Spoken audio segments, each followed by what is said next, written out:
Have you ever wondered why you make the choices you do? We're about to take a look inside your mind and explore the hidden shortcuts and mental glitches that guide your decisions every single day. We're going to break down some incredible insights from the work of psychologist Scott Plous to figure out why exactly you choose what you choose. So let's just dive right in with a question and be honest with yourself here. How rational are you really? I mean, do you actually weigh all the pros and cons logically every single time you make a call? Well, here's the thing. Probably not nearly as much as you think. The fascinating and kind of weird truth is that your brain often has a mind of its own.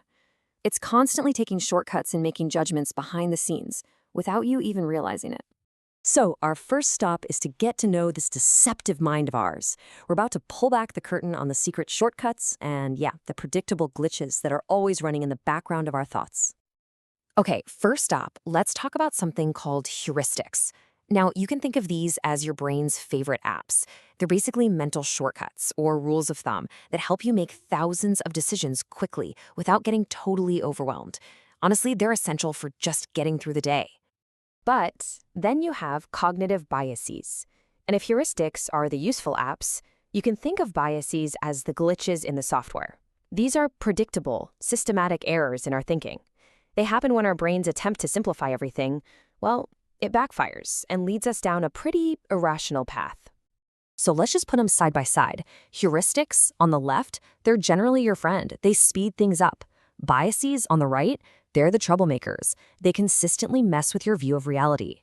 It's really the difference between a helpful shortcut and a harmful, unconscious glitch. All right, so how does this actually play out in the real world? Let's look at a couple of these mental shortcuts and see what happens when they go wrong. This one is huge. It's called the availability heuristic. And the rule is super simple. If you can think of an example of something really easily, your brain just assumes it must be super common or important. And here's the classic example, right? You see a vivid, scary story about a plane crash on the news. That memory is now highly available in your mind. So your brain tricks you into feeling that flying is way riskier than it is, even when all the statistics, the cold, hard facts, say the exact opposite. Okay, let's try another one. Just imagine you're out shopping and you see a shirt with this price tag on it, $200. Okay, you see that number and your brain logs it. Then, a second later, you see this. It's on sale for $100. And your immediate thought is probably something like, whoa, that's 50% off. What an amazing deal. But wait a second. Is it really a great bargain? Or is your idea of a good deal totally warped by that first number you saw? That, my friends, is the anchoring heuristic. Your brain anchored to that $200 price, which makes the $100 price seem way, way better than it might have on its own. So as you can see, our minds don't just take little shortcuts. Sometimes they can systematically distort our entire view of reality. And this is where we get into those cognitive biases, the real glitches in the system. First up is a big one you've probably heard of, confirmation bias. This is our brain's tendency to actively hunt for and pay attention to information that proves what we already think is true. It's why our social media feeds feel like an echo chamber, right? It keeps us from seeing the whole story. And then there's the overconfidence bias. This is our tendency to be just a little too sure of ourselves. It's why most of us think we're better than average drivers, even though mathematically that's literally impossible. Our brains are just wired to be more confident than the evidence says we should be. Okay, check this out. A medical procedure with a 90% survival rate.